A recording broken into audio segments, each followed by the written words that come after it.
রান্নাটা করতে করতে রবীন্দ্রনাথ ঠাকুরের একটা গানের দুটো লাইন খুব মনে পড়ছে। সেটা হচ্ছে রং যেন মোর মর্মে লাগে, আমার সকল কর্মে লাগে। গানের লাইনটা আমি আজকে রান্নার কাজেই লাগিয়ে নিয়েছি। আজকে রান্নাটা পুরো রঙিন রান্না একটা, তার জন্য আমি কয়েকটা রঙিন সবজি নিয়েছি, যেগুলো আমি গরম জলে নুন দিয়ে হালকা করে ফুটিয়ে নিয়েছি।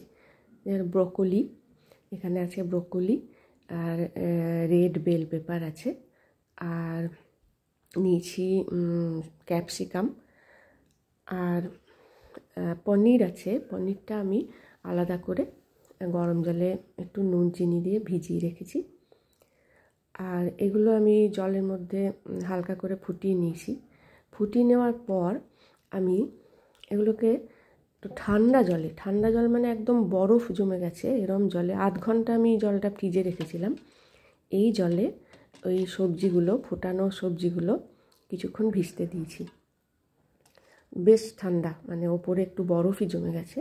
তো এই ভিজতে দেওয়ার ফলে কি হয়, এই যত ঠান্ডা হয় জলটা, সেই জলে যদি এই ফোটানো সবজিগুলো ভিজতে দেওয়া হয়, তো রঙটা ভীষণ, মানে একটুও নষ্ট হয় না, ভীষণ ভালো রঙটা থেকে যায়। মানে যেটা অরিজিনাল রঙ, এটা একদম থেকে যায়। রান্না করার পরেও এটা মানে বেশ রঙিন থাকে।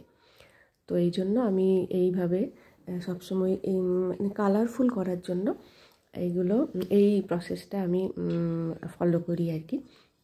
এটা কিছুক্ষণ ভিজবে, তারপরে আমি এটাকে জল ঝরিয়ে একটা ছাঁকনির মধ্যে নিয়ে নেবো, যাতে পুরো জলটা যাতে মানে ঝরে যায়, নাহলে আবার কেমন একটা গলা গলা হয়ে যাবে রান্নাটা। তো ওই জন্য আমি জলটাকে একটু পর এটা ছাঁকনির মধ্যে দিয়ে দেবো আর জলটাকে ঝরিয়ে নেবো। তার মধ্যে সেই সময়ের মধ্যে আমি এই প্যানে একটুখানি বাটার আর একটুখানি তেল নিয়েছি। যতটা সম্ভব কম তেল ব্যবহার করাটা আমার লক্ষ্য থাকে। তো এটা গরম হলে এর মধ্যে আমি রসুন কুচি দিয়েছি। রসুন কুচি বাটারে ভাজলে, মানে ভাজা বলবো না, মানে সাঁতলালে ভীষণ খুব ভালো একটা ফ্লেভার আসে, খুব ভালো গন্ধ ওঠে, যেটা এই ধরনের রান্নায় খুব ভালো লাগে। স্যুপ টুপেও এই গন্ধটা খুব যায়। এর সঙ্গে একটু গোলমরিচ এই দিলে সেই গন্ধটা স্যুপেও খুব ভালো হয়। তো আমি তার মধ্যে ছোট ছোট পেঁয়াজ, এটাকে এখানে বলে, মানে আমাদের অনলাইনে কিনেছি কি সাম্বার অনিয়ন এরম টাইপের কিছু একটা নাম, যাই হোক।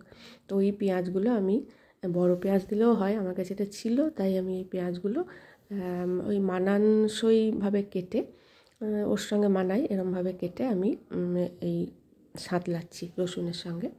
এবার আমি ওই জল ঝরিয়ে নেওয়া সবজিগুলো ওর মধ্যে দিয়ে দিলাম। একদম রঙগুলো ঠিক আছে না, একদম সুন্দর, লালটা লাল, সবুজটা সবুজ, প্রপার রঙটা আছে একদম। তার মধ্যে আমি একটু কাঁচা লঙ্কা দিয়ে দিয়েছি কুচি করে। এবার ওই অল্প আঁচেই ওটাকে মানে হালকা করে সাঁতলে নেবো। পুরো রান্নাটাই এরম মানে সাঁতলানোর ওপরেই হবে, ফ্লেম খুব একটা দিয়ে কড়া করে ভাজা এটা নয়। এবার আমি ওই জল ঝরানো পনিরগুলো দিয়ে দিয়েছি। এবার ওর মধ্যে আমি নুন দিলাম। নুনটা আমি এই রকম রান্নায়, মানে কাঁচা নুন যখন আমি খাই, তখন আমি পিঙ্ক সল্টটা ইউজ করি। এখনও আমি তাই দিলাম, আর দিলাম গোলমরিচের গুঁড়ো।